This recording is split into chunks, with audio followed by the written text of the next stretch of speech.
I've said this, and for those hotel workers and people that get tips, you're going to be very happy, because when I get to office, we are going to not charge taxes on tips, people making tips.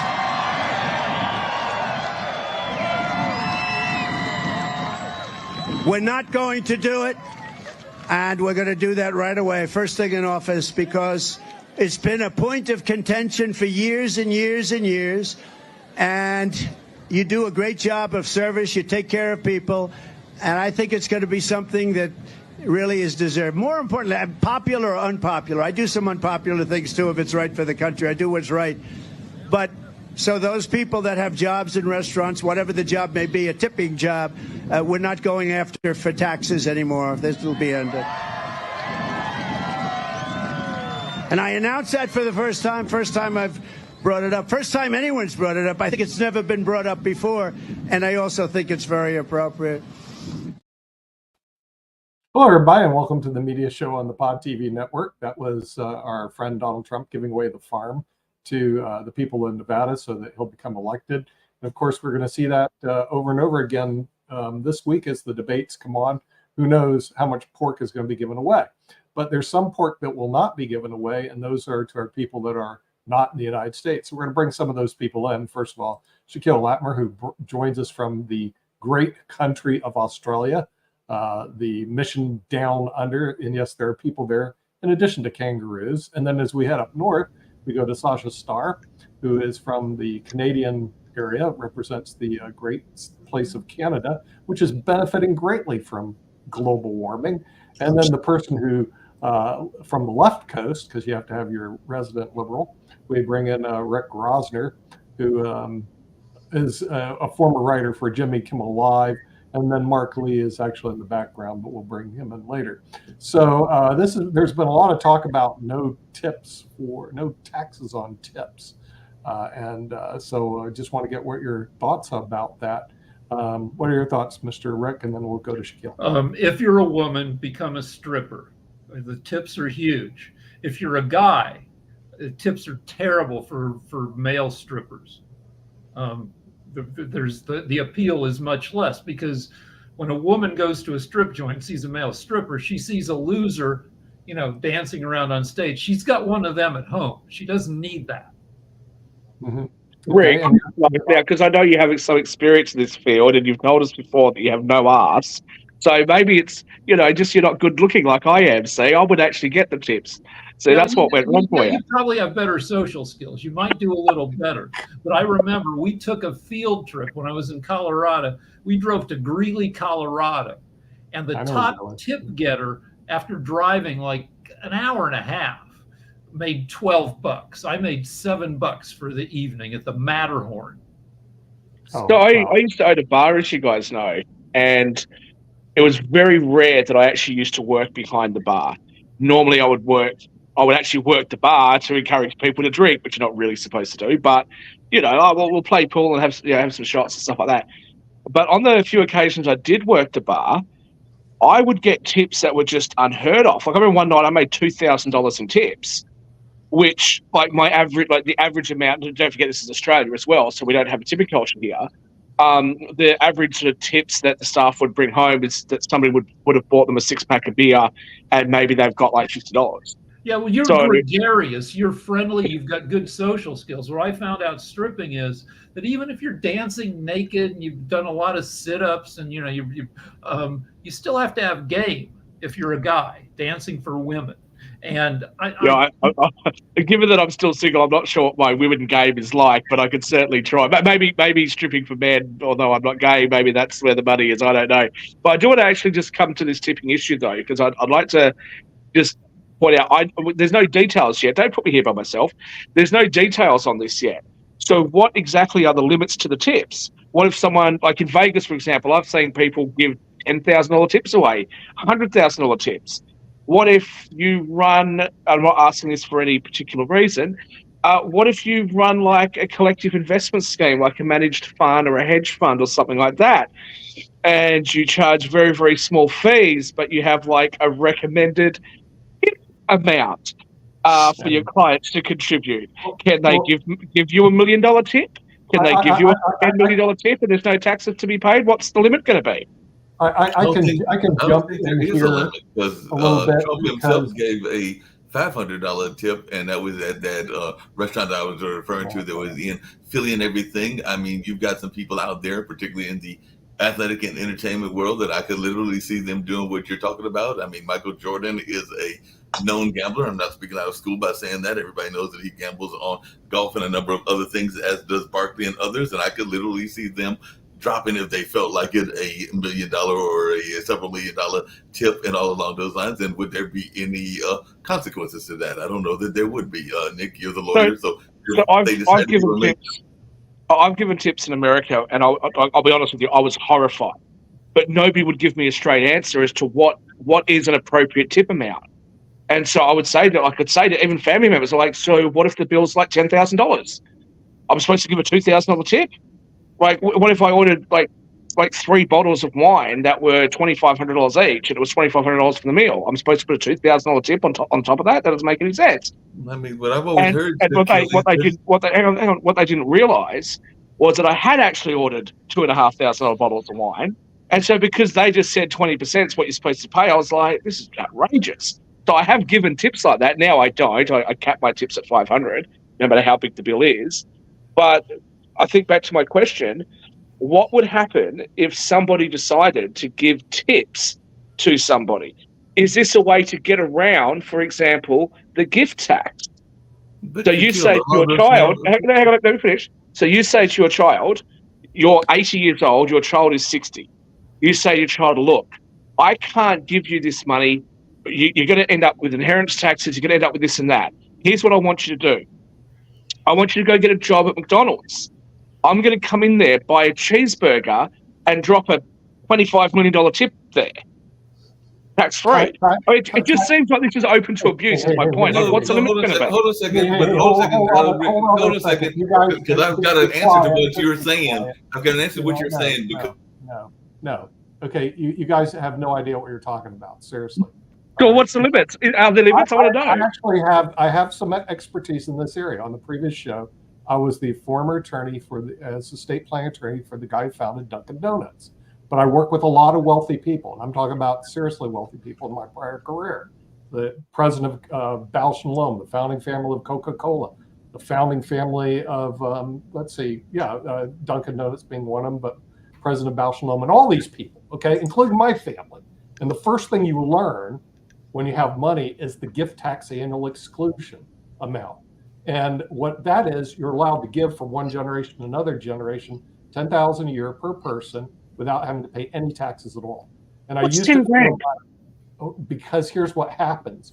What you do is you add it up. You get $10,000 per person, and you have a lot of people, and you start making gifts every year. So it's $20,000, and it's indexed for inflation, Shaquille. Look at section 25. But you're still avoiding my point. You're still avoiding my point. $10,000 is not. I know you guys like to talk and you don't listen, but God gives you 2 ears and 1 mouth, so you do it twice. But you avoided my point, Nick. I didn't talk about a paltry $10,000. I talked about people that want to hand millions of dollars over to their kids. Okay. Because there's an annual exclusion amount and there's a unified credit amount. Okay. The annual exclusion is indexed for inflation, $17,000 a year per person. But there is a unified credit amount that's up to $23 million. I used it in my family when my grandmother, who was very wealthy, because they founded Bank One, who, by the way, Jimmy Dimon, I can thank for worked it. I wanted to make my parents rich, so when they died, I'd become rich, okay? So we started gifting money out of her estate, so we didn't have to pay. We paid 0 in income taxes, 0 in estate taxes, and 0 in inheritance taxes, okay? Every rich person who's listening to this knows about it. Poor people don't know about it because they don't have any money, and you transfer money from one to the other. So here's what happens. Up to $23 million? What about if it's over?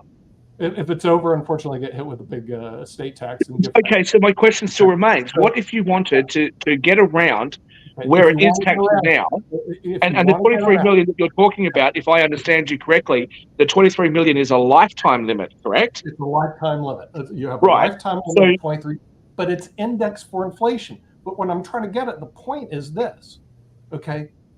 We didn't pay any income taxes on it. We didn't pay any estate taxes on it. We paid nothing. and got millions of dollars. And the rest of the people, and what you're doing is you're beating up poor people who are working. With me, I'm not beating it up. I'm not beating them up at all. I think it's fantastic. But I'm saying the people say, well, they need to pay income and Social Security taxes. They're beating up what I call poor people, while the rich people we don't pay anything at all. And you're supposed to say that's right. Well, I think it's right for me. Is it right for the general public? I would say the answer is. So my question to you, Nick, is Trump gets elected. In his first week in office, he announces an executive order, no taxes on tips. Then what happens? He'll be voided because the thing is he doesn't have the right to do it. Okay, see, this is the reason it's a political joke. He doesn't have the right to do it because it has to be an act of Congress and signed by him. So when he said that, this just shows how stupid the Americans are all clapping. Yeah, that's going to happen. It's not going to happen, Rick. He can't do it by executive order. He actually has to go to Congress, and Congress has to pass a bill, and then the bill has to go through the Senate, and then it goes to his office. Then he can sign a bill, eliminate the. But you're predicting, aren't you, that the Republicans are going to take both houses in this election? I mean, it's a short price. The betting markets would indicate at the moment that the House of Representatives is more likely to turn Republican than how much they're favoring Trump.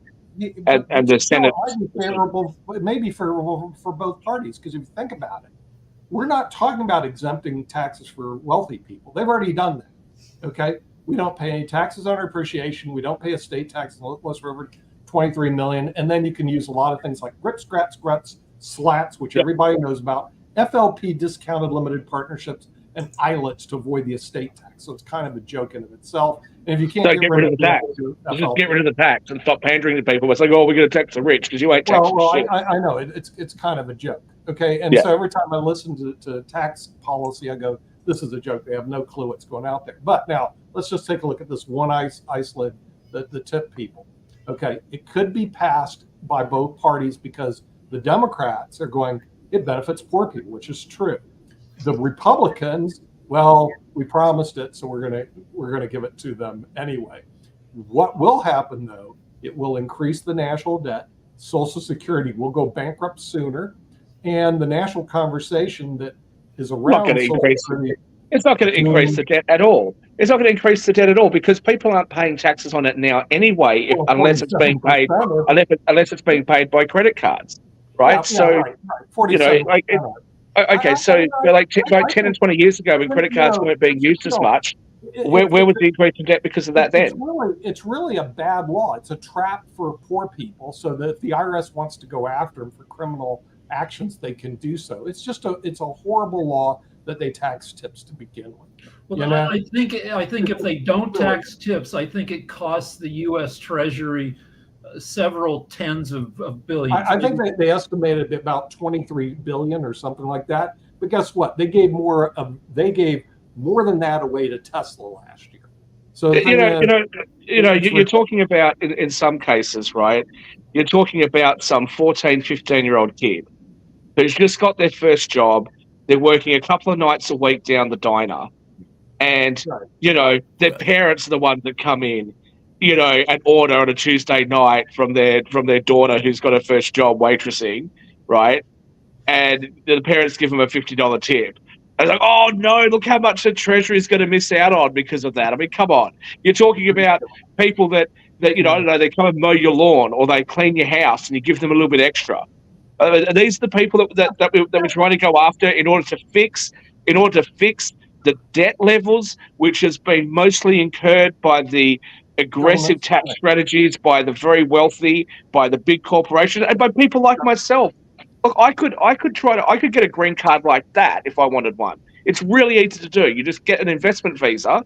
Okay, it's like $500,000 to $1 million depending on how you do it, and bang, you get a green card. Do you think I'm going to do that? Absolutely not. Why would I? Because then I'm taxable on my worldwide income in the United States. So what I can do is just get a business visa, come in, set up a satellite office. I'm not taxable in the US. Brilliant. So you guys have set up, and Australia's the same. The UK is the same. Like you guys have set up a tax system which already hurts the poorest people as it is, and now you're like, oh well, they should pay tax as well. What about female sanitary items? Why is there a sales tax on that? Why not just exempt it? Who cares if that's going to add to the debt? It's an expense that only one gender, or if you believe that there's an unlimited amount, only the female side, whatever you guys believe, right?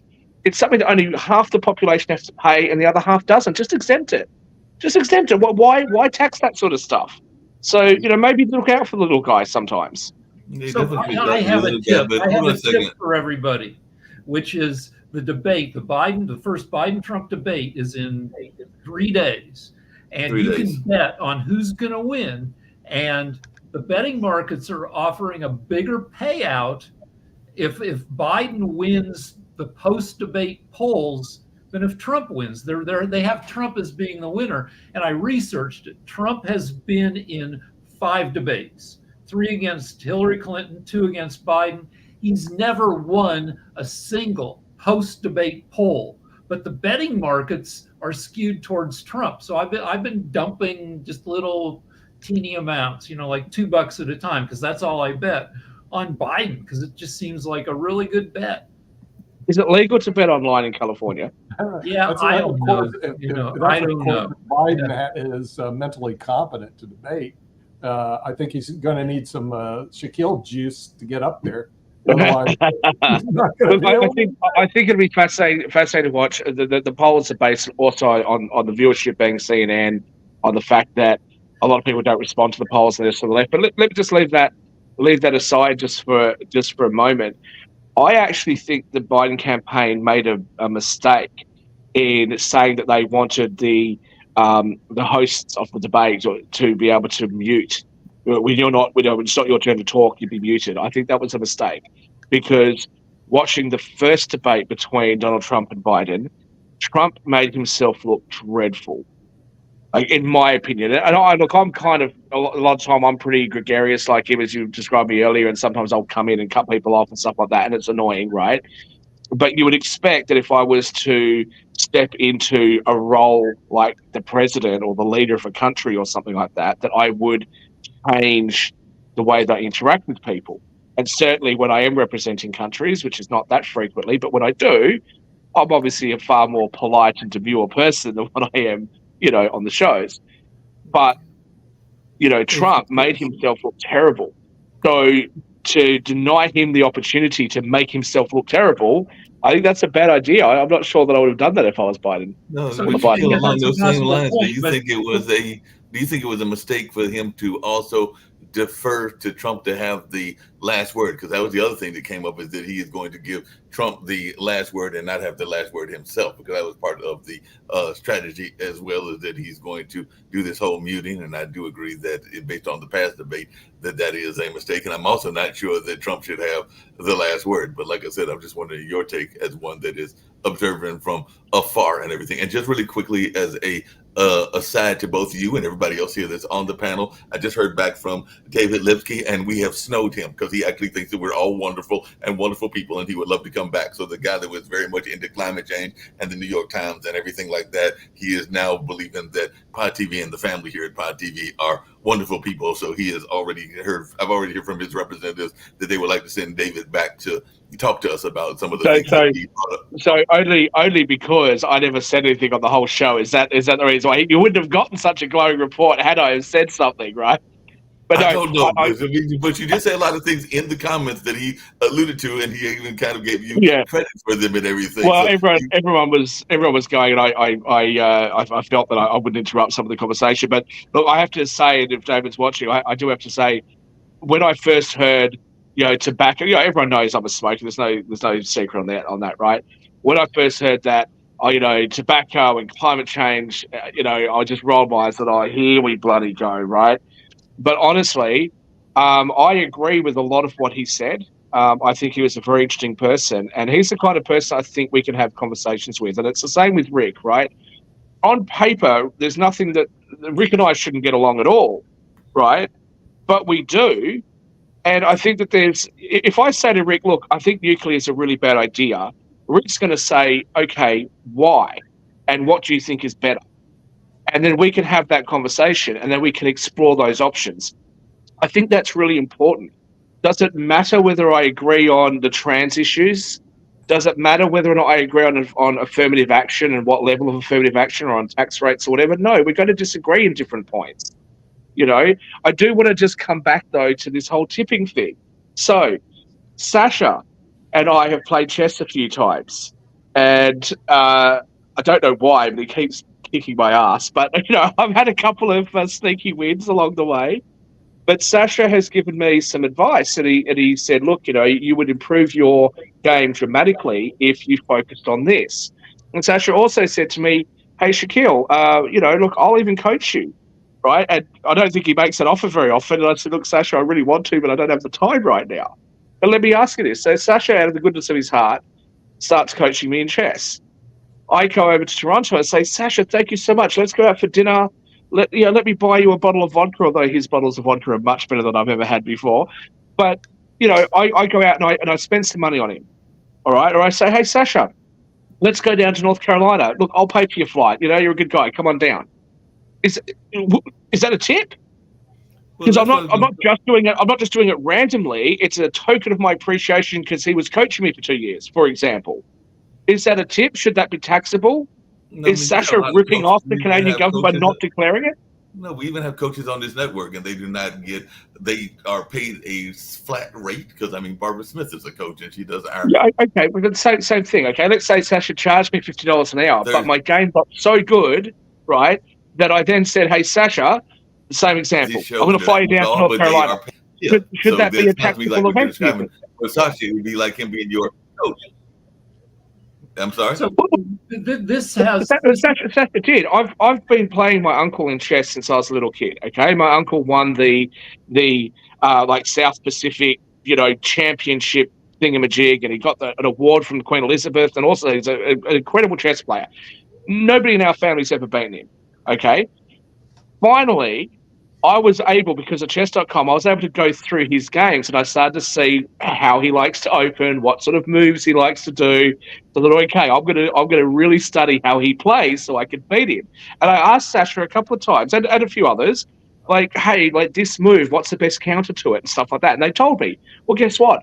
I finally beat him, right? And I beat him multiple times. Now, he's a significantly better chess player than me. So what he did was he actually said, oh, you've been studying my games. And he changed his style, and he just absolutely smashed me. But I still got to say that I beat him. But my question still remains. If I then say to Sasha, who I've been paying $50 an hour to, this is an example, it's not true, but if it was, and then I say to Sasha, I'm coming to Canada and I'm going to give you a tip. I'm going to fly you to North Carolina. Or Sasha, hey, let's go. You're pretty mathematically minded. I'm going to fly you to Vegas with me. Do you guys believe that would be, a tax evasionary event if Sasha doesn't declare that tip to, what is it, CRS in Canada? Yeah, but let's talk about. There's another issue with tips in that Clarence Thomas, the Supreme Court justice, it's been found out that he received more than $4 million worth of gifts in the form of luxury travel and loans with no interest, forgivable loan, from this billionaire Harlan Crow. I don't think he's paid taxes on any of those gifts. No, he didn't. No, but those were gifts. It's again my same question. Okay, if you guys are sitting in North Carolina, right? I come over to North Carolina, and I say, hey, I'm going to go up to Vegas, right?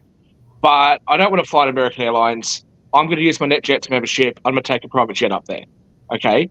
It's not going to cost me any more to fly you guys on a private jet than if I was to fly myself on the private jet. It's not going to cost me anything extra because you pay for the jet by the fuel, the hour, and the distance, okay, depending on what agreement you've got with NetJets. So should you does that then become a taxable thing? What would I do? Put you guys on a commercial air flight and then fly myself private? It wouldn't make any sense. No, but you kill. What are we talking about here? This comes down to a conversation that I have oftentimes in the entertainment world. It's something that me and a buddy of mine talk about a lot of times because, as many of y'all know, I don't hide it.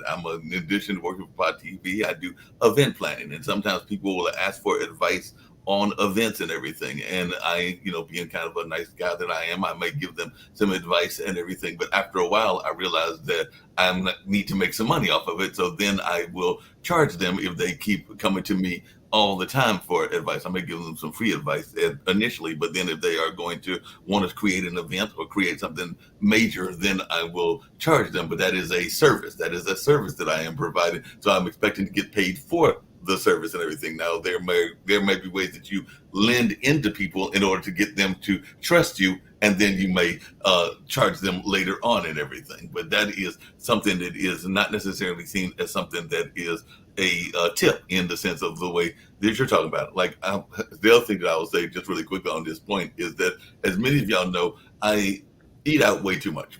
Adam was talking about the whole notion of this eating out and what we spend our money on. And yes, I do spend way too much on DoorDash. And to your point, DoorDash actually gives you some suggestions. I think it's like 10, 15, 20%. Correct me if I'm wrong, Rick. I don't think they go up to 25, but it might be 25%. Those are the suggestions. In California, in terms of tips, and then you can also go down, because there's been times that I have definitely gone down based on the money that I've had. But they also have a limit on what you can order. So that, because I've joked about it, because there are some restaurants that they'll say that don't order more than 100,000, and me and my friends would be like, "What the heck would we be eating that would be $100,000 and everything?" Because, like I said, it's just like a few friends and everything. But they do have this ridiculous amount that they put as the cap amount, and I want to say it was like, it might be, maybe I'm missing a zero, but it was something ridiculous that you look at the number, you're like, nobody's going to order that much food, even if they have a gang that they are feeding and everything. But they do have a cap limit. So to your point, Shaquille, there are cap limits that some of these services put out there. Sure, but look, to me, I view a tip as being a gift.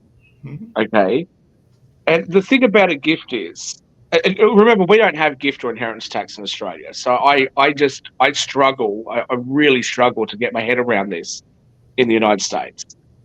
Like, if I've earned the money and I've already paid tax on it, and I choose to give it to you as a gift, why should you also have to pay tax on it?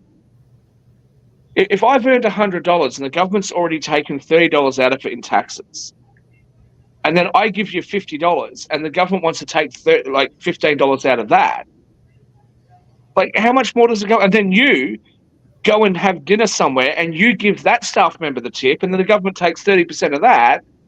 Like, why? Why do we need to have that much? And again, look, we all know, I think that we should have a simpler tax system and a tax system that's fairer. Would you tax Rick? Rick is here. Rick is very much involved in the space of writing. I wish I could write TV series like Rick has written it all along those lines and everything, or be part of the Jimmy Kimmel family and everything. But if I was to go out to Rick and find out how he's done this and get some advice, maybe even from his friend that was father was a Pink Panther, and I love that movie, consultant and writer and everything, and I was to learn how to do that and everything, would that be a tip in your mind, or would that be a service that he is giving me if he was to teach me how to write and show me how to write a Hollywood blockbuster or a ABC blockbuster? Well, either way, don't tell Rick that I said this. Just make sure that he's not listening. Okay, when I get over there, I've got a couple of ideas for shows that I'd love to have his input on, right? Because he can tell me, yes, that's a good idea, or no, it's not. I've got my own contacts and directors and producers over there that have already said to me, okay, this would be interesting. And right, I think that Rick's a very a smart guy, and I feel like we could probably work together on something. Now, whether or not I ever do it, I don't know. But as I said, where do you draw the limit? Right. What's the difference between somebody saying to somebody at a restaurant where they've just spent $80, here's $100, keep the 20? What's the difference between that and somebody who says to their kids, look, don't go and move out into an apartment because it's really expensive, save the money, stay here at home, right? Which saves their kids from having to pay rent, but they're also not paying board to their parents. What is that not a tip as well? How do you decipher this? I think it's very difficult to do that.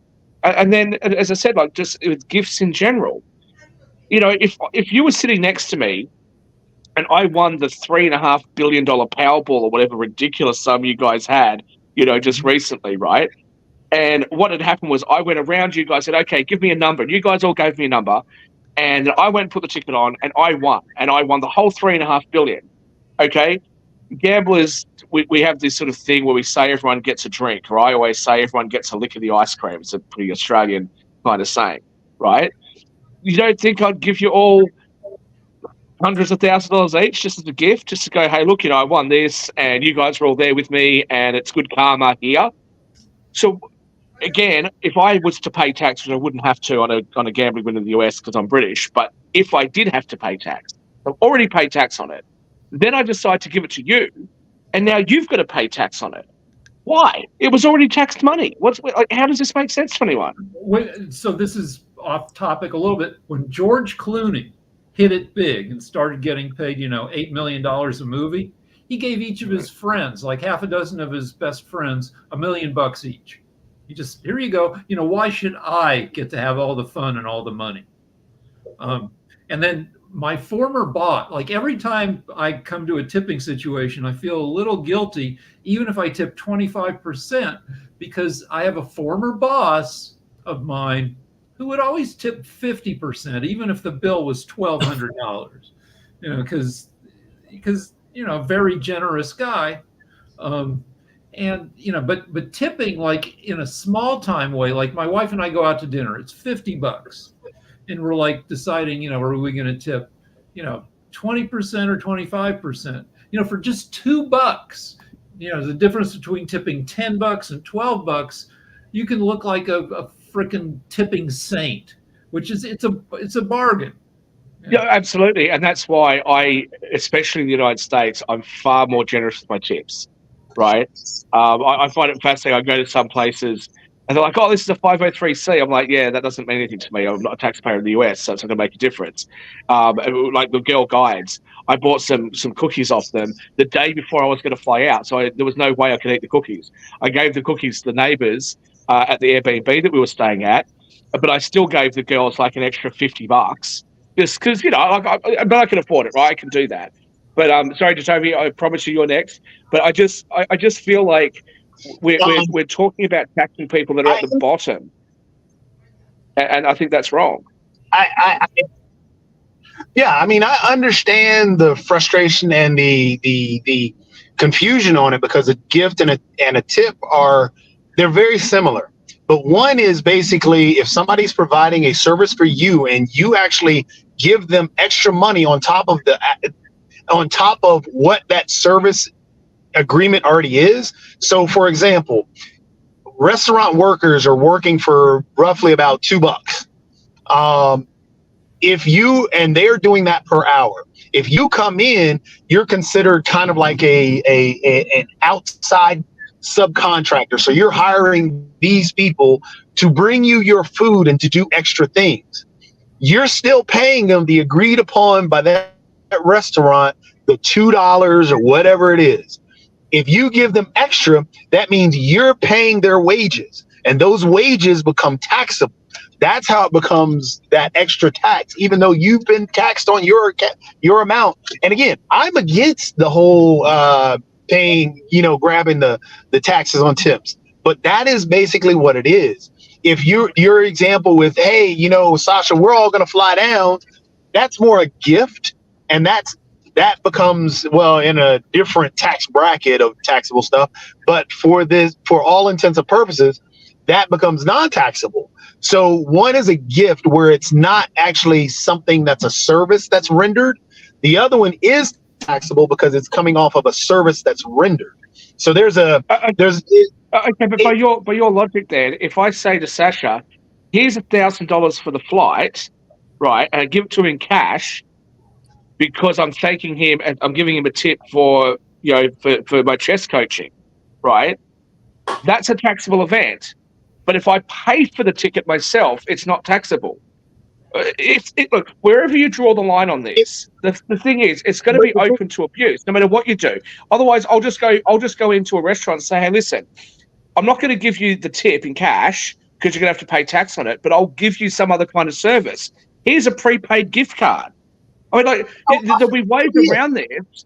It's silly. Just don't tax the people at the bottom. Like, why would we be doing that? And I can't believe, that I, who's always labeled as the evil capitalist right-wing pig that I am, am sitting here talking about not taxing the people at the lowest, and the so-called progressives are like, "Oh, this is a terrible policy that Trump has." Like we're in some sort of What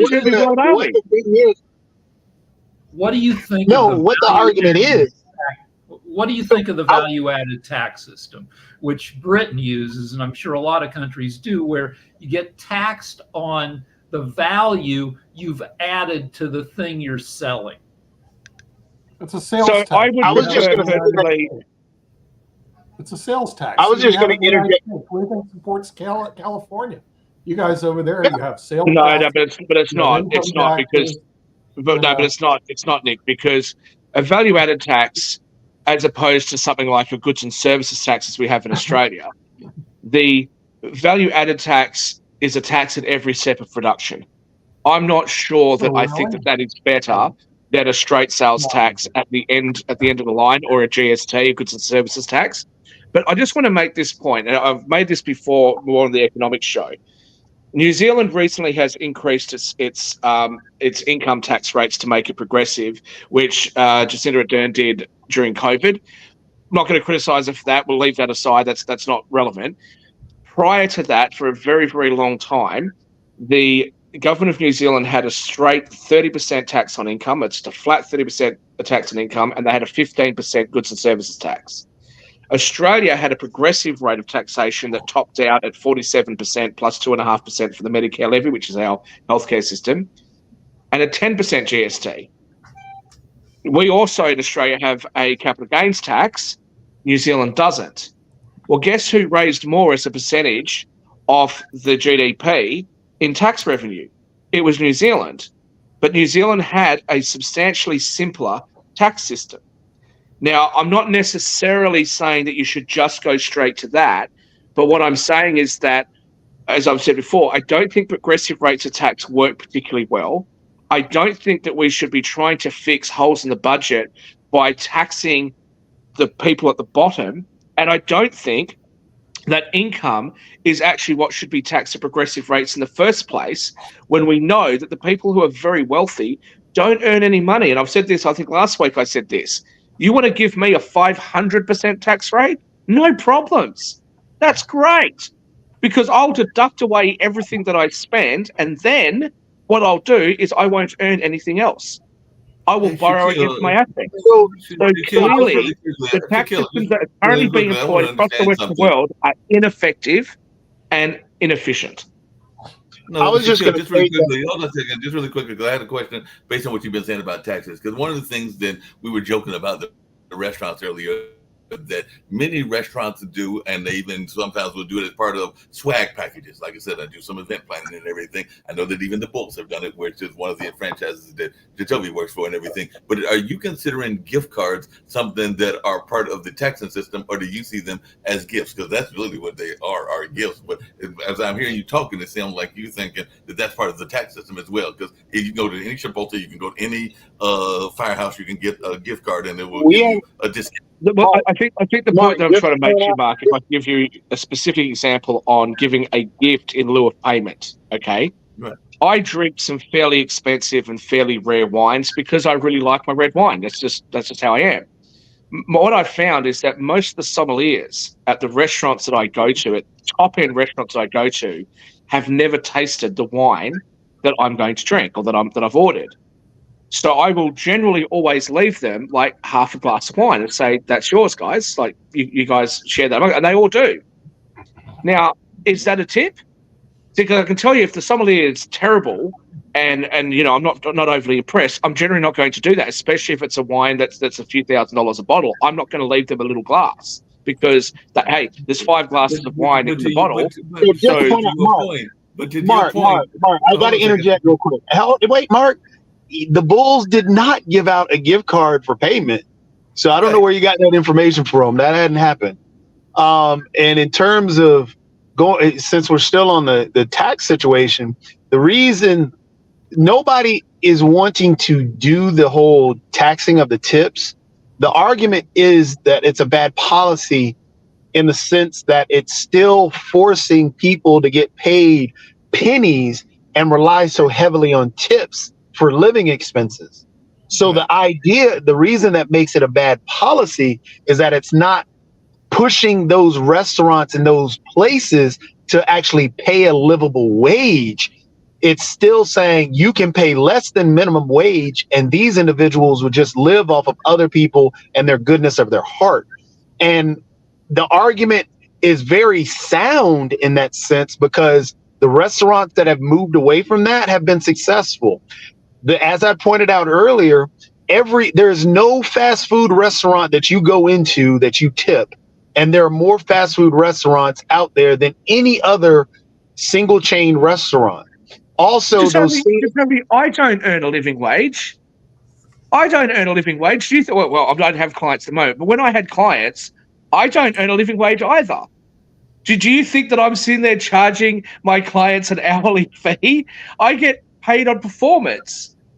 So, like, what's the difference? People take risks in life. If you're not happy with getting paid $7 an hour to work in a restaurant and get the tips, then do something else. Get a different job. I don't know. Go be a librarian or something.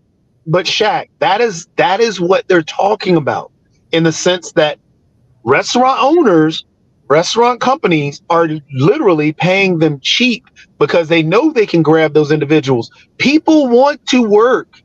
But those restaurant owners that have actually paid that livable wage have been successful at doing that. And there's nothing wrong with that. That is where the argument is. Owners do it, and let the restaurant owners that don't want to do it see if they can attract staff. They're actually closing their restaurants down, Jacoby, in Yeah, we California. saw that with one of the restaurants here in Durham. liberal We just had a policy. restaurant The closed down. restaurant that closed here in Durham was Red Lobster.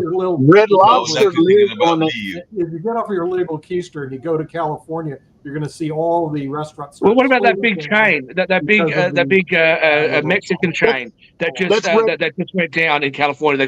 They closed like 60 stores. But that's besides the point. The point remains, Jacoby, that if I go over to America and say, hey, listen, I want to set up an Australian fusion restaurant. I'm not sure it's going to be great or terrible or what. So I'm going to set it up. I'm going to sign a lease. I'm going to spend all the money. Do you guys want to come work for me? The 5 of you that are here. Do you guys want to come work for me? I reckon you guys will make an absolute fortune in tips. But if you don't, leave, right? Leave, just go get another job. So the success and the risk of the business is being borne by all of us. What you want to do is you want to try and pass a law that says that Mark can't come and work with me and take that risk, or Rick, who's got an IQ over 190, isn't allowed to take the risk. No. Because you want me to pay minimum wage, even though he's prepared to take the risk. What is your guaranteed No, that's salary? not actually what. If you open up the restaurant, what is your guaranteed salary once you open it up? Me, if I'm the business owner, I'm probably the worst paid person there. I'm probably getting paid negative. No, this is my question. What is your guaranteed salary since you're the business owner when you open up a restaurant? His guaranteed salary Nothing. is he loses his It's ass. nothing. He loses It's nothing. Now, $100,000. liberals who don't understand working for a living, did you hear what his guaranteed salary is? It's nothing. If you're No, but I can guarantee you, actually, your salary will probably be negative for the first 3 years. Wait a second, wait a The first 3 second. years, you're going to max out your credit cards, you're going to borrow money against your house, you're going to put yourself in debt, and you're not going to earn anything. But see, this is where you come into the hyperbolic talk and talking about, oh, well, you don't know. Wait. Let me finish my point. This is where you get to the hyper. Let me finish my point. Let me finish my quick point. Okay. Now, this is where you get into the hyperbolic talk of, well, you're guaranteed. We know that. We understand that. And as a business owner, just as Shaq just said, well, if you don't want to work for me, you can go anywhere else. Well, if you don't want to be a business owner and take that opportunity or take that chance, don't open a business. So That's why they're all shutting down, Jacoby. That's why they're all shutting down, my friend. And that's the reason that argument is moot. Listen, Jacoby. The point is, thank you. The point is, you have individuals that are working in these restaurants that want a better wage, that are wanting to work in this industry, and they are the ones who are advocating for these things. What is wrong with advocating for more money? No problem at all. Nothing is wrong with advocating for more money. You've asked the question, let us answer it. There's nothing wrong with advocating for more money. Then there's no argument. Can I finish? We let you. Can I finish? You want more money. Can I finish, Jacoby? There's nothing wrong at all with advocating for more money. Of course you're going to do that. There's nothing wrong for the business owner to advocate to pay you less. Okay, of course they're going to do that.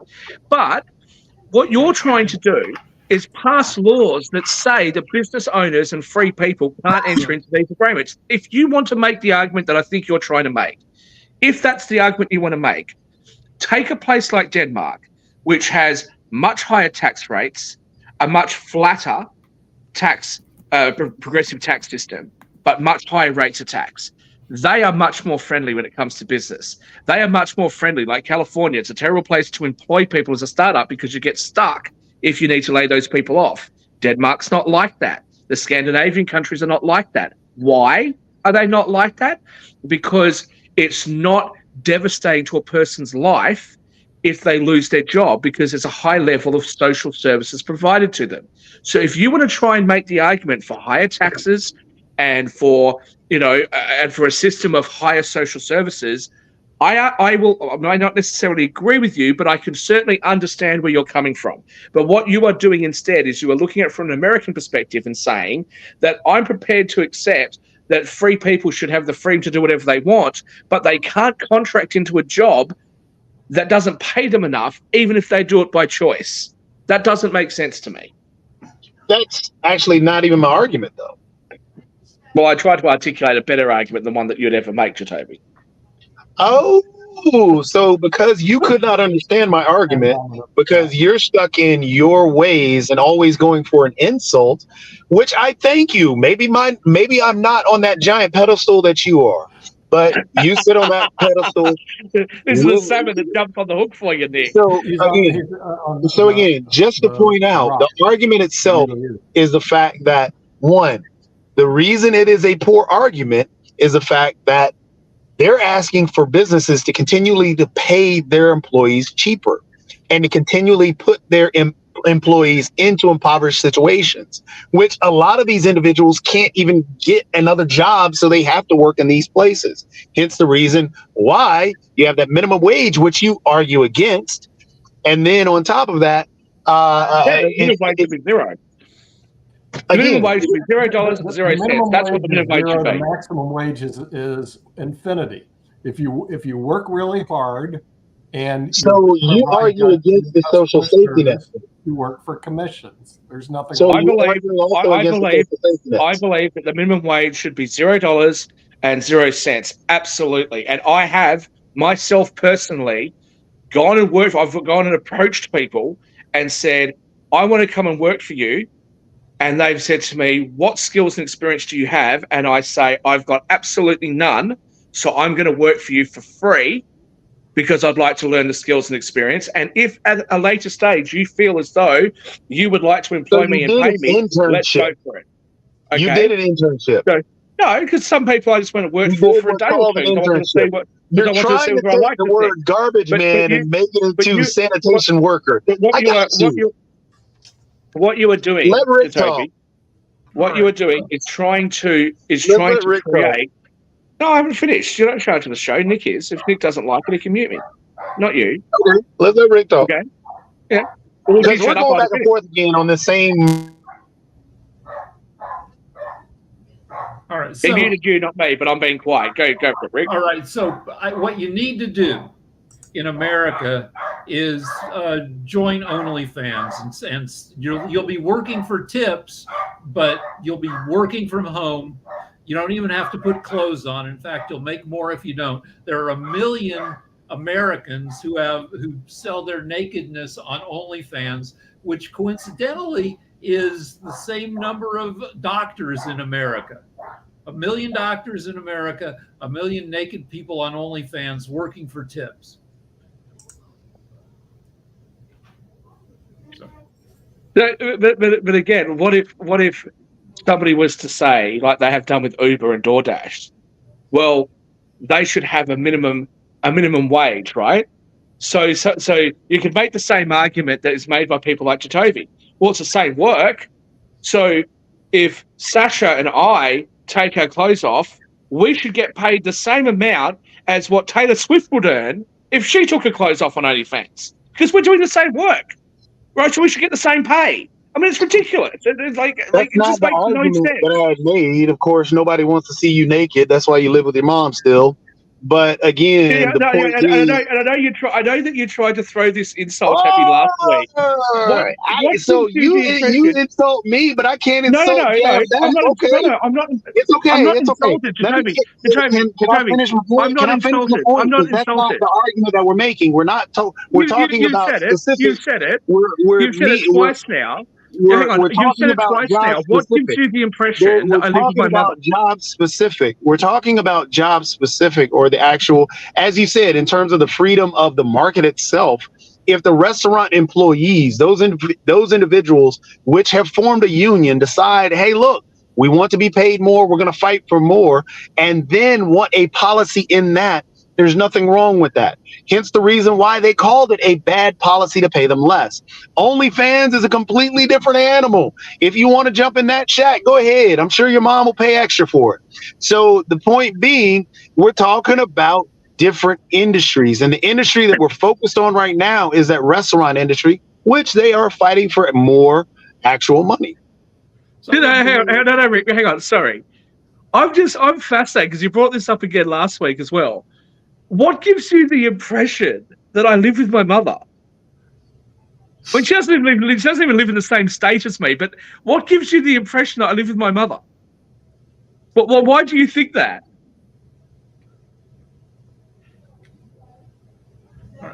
Are you going silent now?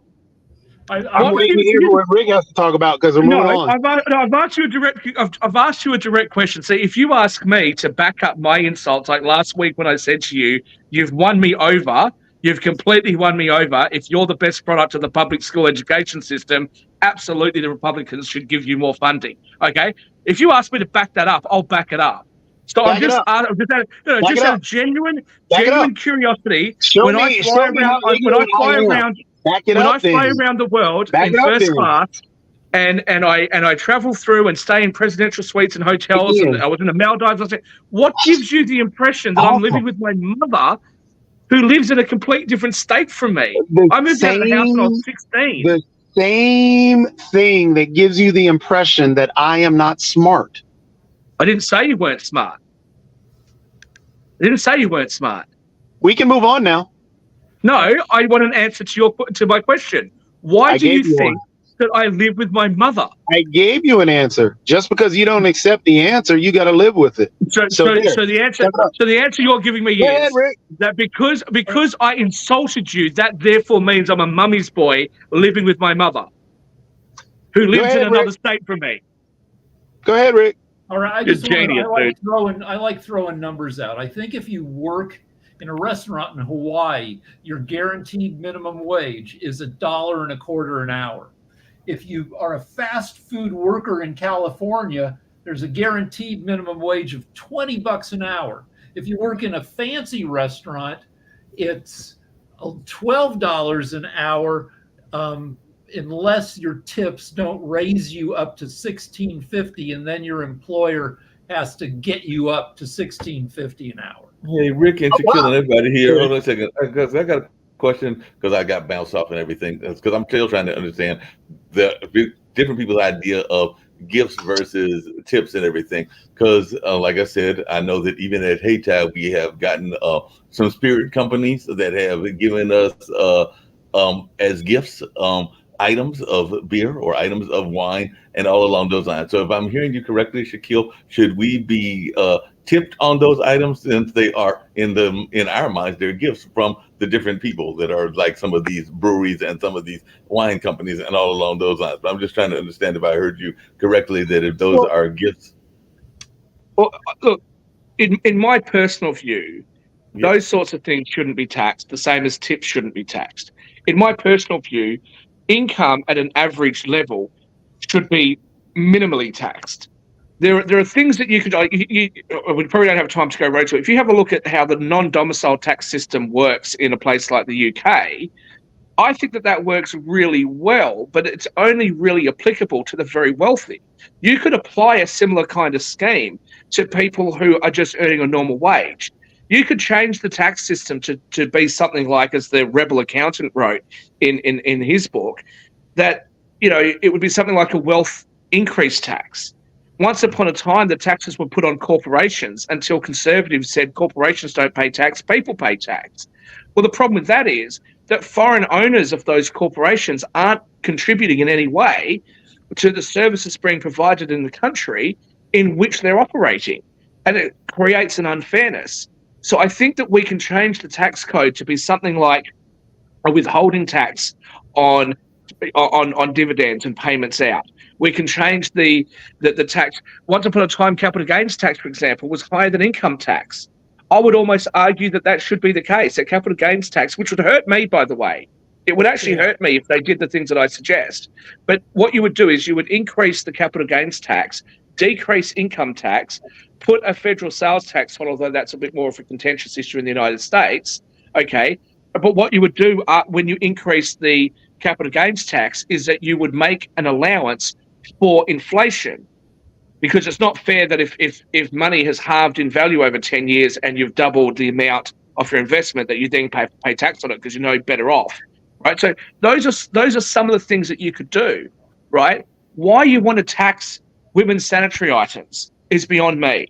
Why you want to go after some kid who's, I don't know, it probably doesn't happen anymore, but some kid who's got a lemonade stand and charges you $3 for a lemonade and you give him $5. What are they supposed to do? Oh, they're ripping off the government by not paying, their social security contributions. Meanwhile, billionaires are out there moving assets around, putting them into foreign trusts and not paying anything. I don't get it. But what I really don't get is why progressives sit there and give me a hard time when I point this stuff out. I know the tax rules pretty bloody well. But then again, Jatovia, I'm just a mummy's boy, right? Living at home. Nobody is arguing that. Absolutely, you can. Is this feasible? Right now, capital gains is 15%, which is half of regular income tax, 20% in some instances. But rich people own the legislators. Would it be at all feasible? Is it possible to get an increase in capital gains passed? Wouldn't the Democrats... most of the top 0.1%, people like Bill Gates, have talked about having something like a progressive consumption tax. Now, would that work? Maybe, maybe not. The clearest example of this, I think, is the non-domicile tax rules for a place like the UK. What they basically said was you're taxable on your worldwide income, but it's at a tax rate of 0% unless you remit it. Once you've remitted it to the country, then you get taxable across the normal tax rates that normal income would be taxed at. My point to them is, then why don't you just allow everybody to take advantage of that so people can invest elsewhere? And then while you're at it, why not let them invest within their own country? I think, just from my own personal perspective and knowing, probably not, I don't know, but I know more or less rich people than Nick, but the number one issue that people bring up to me is they want simplicity. People are prepared to pay tax. I'm happy to pay tax. I don't pay enough tax. I should certainly be paying more tax than what I am. But the thing is, I don't want to have to jump through hoops all the time. I don't want to have to spend hundreds of thousands of dollars every year on lawyers and accountants to make sure I'm compliant. Just give me something that's simple and I'll comply with it. And I'm happy to pay. So that's what the very wealthy want. Now, the people at the bottom, they don't really care. They just want a system that's fair. What you end up with is a 22-year-old kid who wants to be an actor, who's working at a cafe in California while he or she's waiting for the next big break, who all of a sudden has a massive tax thing. You got to pay tips. You got to pay tax on the tips. You've got these deductions. Why would you want to do that? It makes no sense. So yes, I do think there's an appetite to simplify the tax system. And the number one thing that I keep saying is people in similar economic positions should be contributing a similar amount. A person who earned 100 million versus asset increase should pay the same amount. We're out of time. We'll have to continue it next week. Until then, have a good week on the media show. Bye-bye.